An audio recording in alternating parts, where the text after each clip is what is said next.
A primeira coisa é entender quem são vocês, qual que é a função de vocês.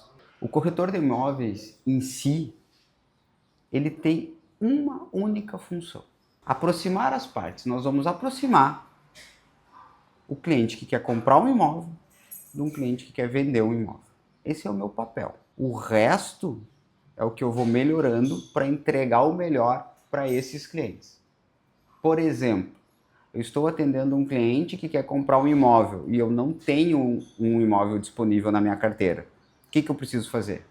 Eu preciso buscar no mercado um imóvel que melhor encaixe para esse cliente. Para que eu saia a procurar a melhor opção para esse cliente, eu preciso saber exatamente o que ele quer.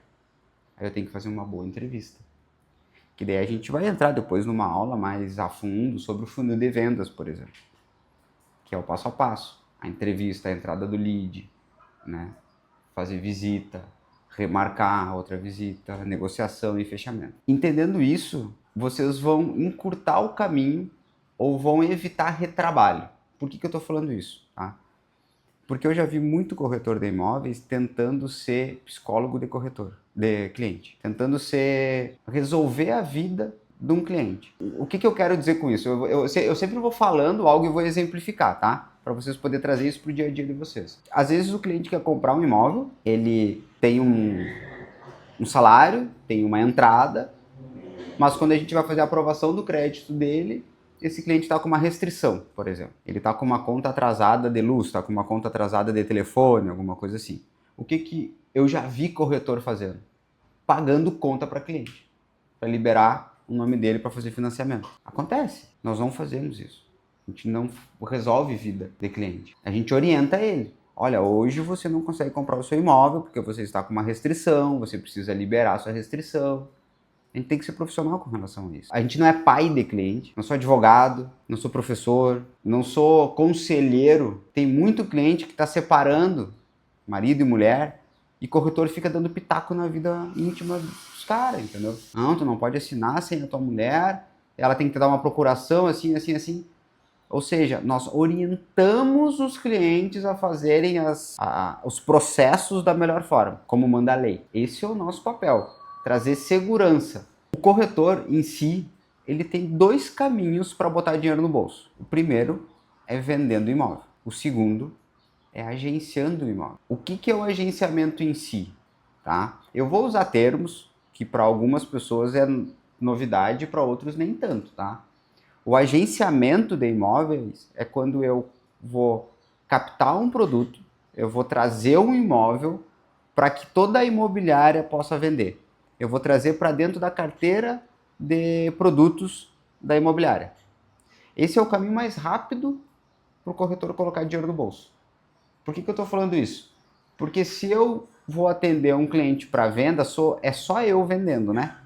Agora, se eu trago um imóvel, qualquer colega dentro da imobiliária pode vender. Então eu vou ampliar o leque. E se eles venderem, eu vou botar dinheiro no bolso. Porque o corretor ele é remunerado, cada imobiliária tem um percentual de remuneração, né, com relação a isso, mas ele vai receber uma porcentagem da venda desse imóvel, porque ele captou esse imóvel. A gente chama de agenciamento. Ele trouxe esse imóvel para a gente ofertar. Eu vou falar depois algumas técnicas para fazer o agenciamento. Umas técnicas para trazer esse imóvel para dentro da imobiliária, tá? E existe também, mas isso mais para frente, tá? Alguns corretores se especializam em alguns setores, como por exemplo, avaliação de imóveis. Também é possível. Pode fazer um curso de avaliador de imóveis, né? E prestar esse serviço. A maioria dos corretores, eles trabalham, tá? Especificamente venda e agenciamento. Venda e agenciamento. Tá? A avaliação é um plus, é um extra. Algumas imobiliárias nem cobram a avaliação do imóvel, porque o cliente chega, quer saber mais ou menos quanto que vai valer o imóvel dele, aí eu faço a avaliação e se ele deixar esse imóvel à venda da minha imobiliária, eu não vou cobrar. Geralmente é assim, tá? Agora, quando é uma avaliação judicial, aí você cobra, daí você faz o laudo certinho, entende? Para daí tu pode agregar também isso no teu repertório, né? Na tua carta de produtos.